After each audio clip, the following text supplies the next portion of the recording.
let's go on a little trip, a little mental field trip. Put all of your thoughts, your fears, your opinions about what life is, what God is, or truth on the side just for the next 5 minutes. And what I'm going to try to do is take you through a process to show you who you are and what is life. And hopefully let you see what the mind is and what time is.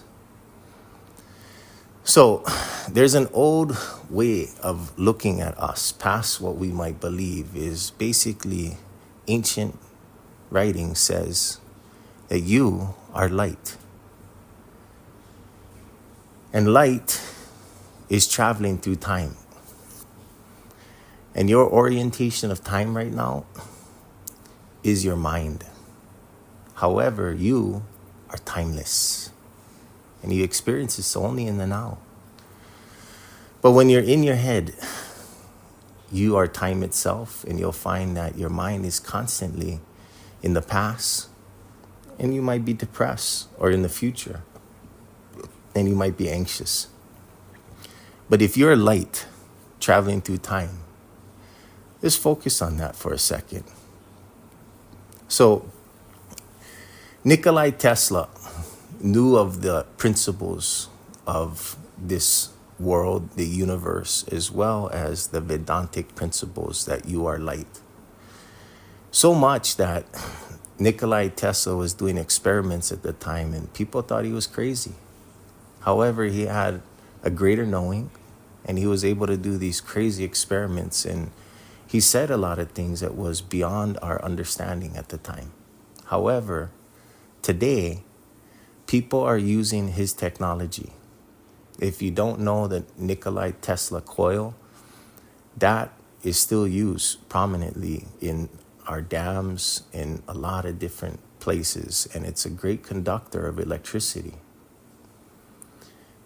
He also realized the principles of grounding, and we're using grounding rods in gardening today. If you go on any social media platform, look it up, grounding rods, very simple concept, but you'll see the process of getting grounded to the earth and how it affects plants.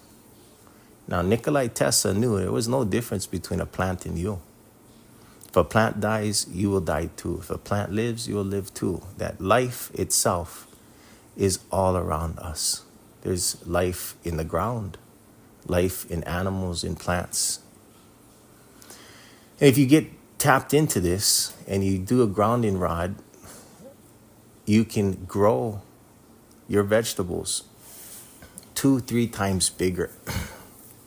So a lot of people are experimenting with this, and you'll see that there is a transaction that happens when you work with nature. Now, this grounding rod is interesting because you can see how it affects life. Now, with your own eyes, as you see these things, you'll see that there is something going on. You may not understand it.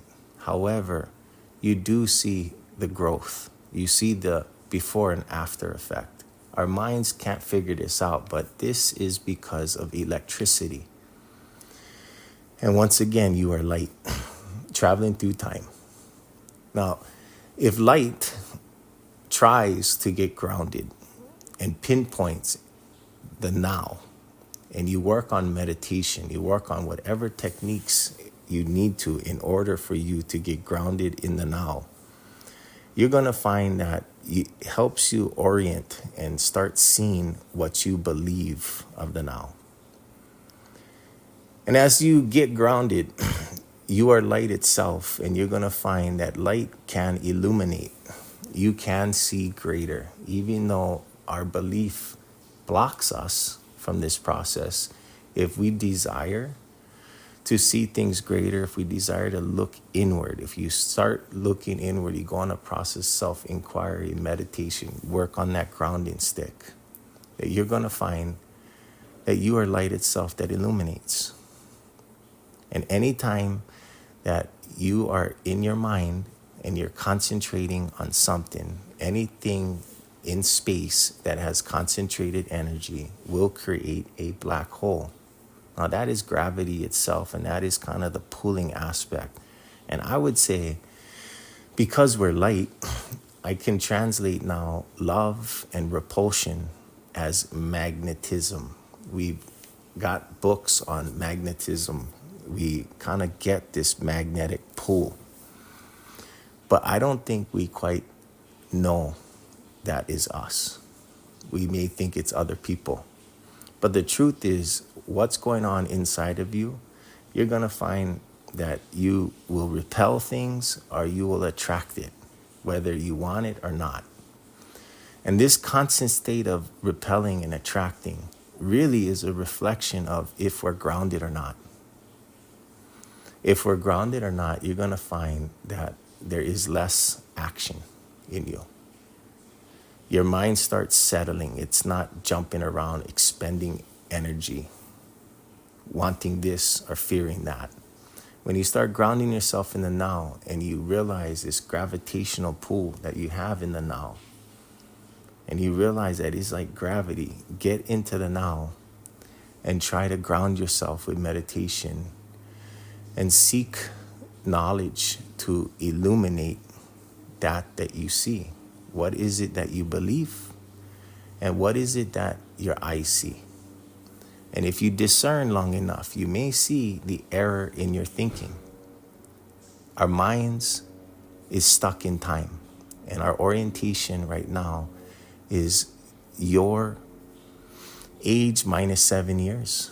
The way that you look at time is this. If you are timeless, I think you can realize that there is a greater aspect of time. Our planet is about 4 billion years old. That's a long time, yeah? Now I'm going to show you the greater aspect of time. Our universe is estimated at about 13 billion years old. That means that we've only been around for about 1/3 of the age of our entire cosmos. We're still babies in the grand aspect of time. You may have knowledge in you that is timeless, that you may not even know why. But if you seek to go inward, you seek to know, get that grounding rod into the now and work on that, and you may be able to become enlightened. You are light that is traveling through time, and the goal of light is inevitably always to become enlightened, and this is a natural thing within all. I'd say this is evolution. If you're open to discovering who you are, going on this crazy journey, come with me. Check me out on my app, Butorfly. You can keep thinking but, or in the now, you can choose to learn how to fly. Aloha.